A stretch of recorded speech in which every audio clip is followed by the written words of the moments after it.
the mimicry approach. It's just a case of mimicking what you see in front of you. Hi guys, my name is Deepak Shukla, founder at Pearl Lemon Sales.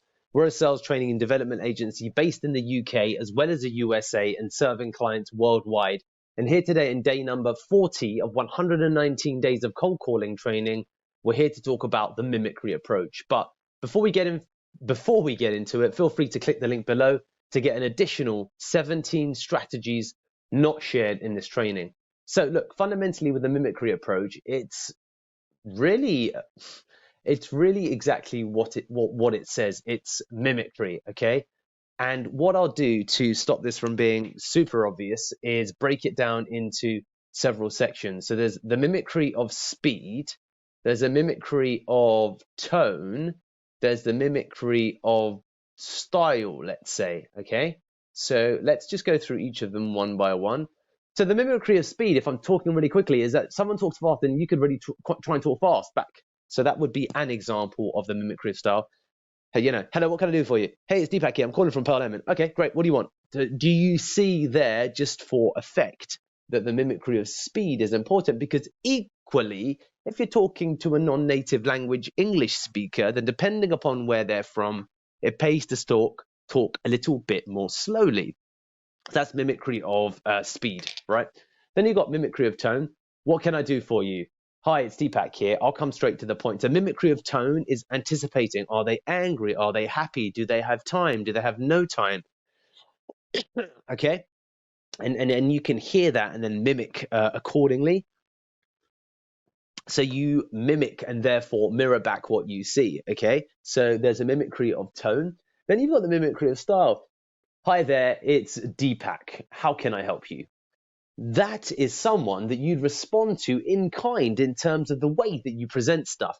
It's almost a David Attenborough voice that I've got here. Hi man, how can I help you? Well, so do you see, guys? I'm exaggerating for effect, but the points are that you've got speed, you've got tone, you've got style, and then you've also got let's call it vernacular. So vernacular could be hello mate, how you doing? Yeah, how you doing, governor? You all right? Yeah, I'm all right. Okay, brilliant. Yes, I was out in the town last night with my mate Frank, and bloody hell, mate, you won't believe what I saw.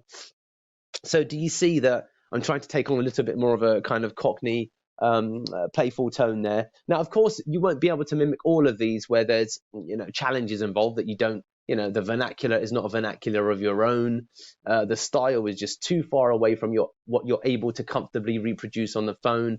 Their speed is just incredibly slow or incredibly fast, and the tone is just out of this world. But for the most part, you can mimic probably, if this is all of it, you can, across all of them, mimic some of it, okay? And that's going to bring you far enough in the way of feeling that the prospect has someone who identifies with them and therefore is a reasonable person to do business with, okay? So you've got those four elements, and there's probably other elements as well to consider. But fundamentally, the key point here with mimicry is that it's really a case of mirroring what it is that you see, okay? So if they speak, I mean, what other elements are there? It's, thoughtfulness is a style. If they're like, they ponder.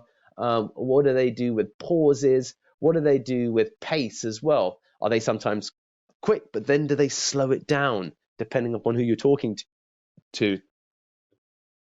And are they we've got the formal versus the informal. So look, there's lots of variations here, which is really, I guess, what I'm trying to do in terms of like awakening your mind to, so that you're aware of there's all these different styles, and the more comfortable you can get with morphing in and out of these different styles, the more effective you'll be when it comes to mimicry. Because if you struggle, you're hearing calls when you're not able to meet a prospect at their level, and the more that you can meet someone at their level, the more versatile you'll be on calls, the more effective you'll be when you place those cold calls. So whereas as far as you can, mimic the person that you see in front of you, and you're just going to do that much better.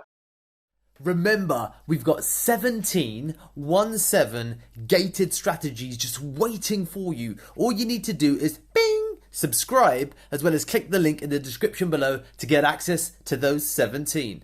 Get some.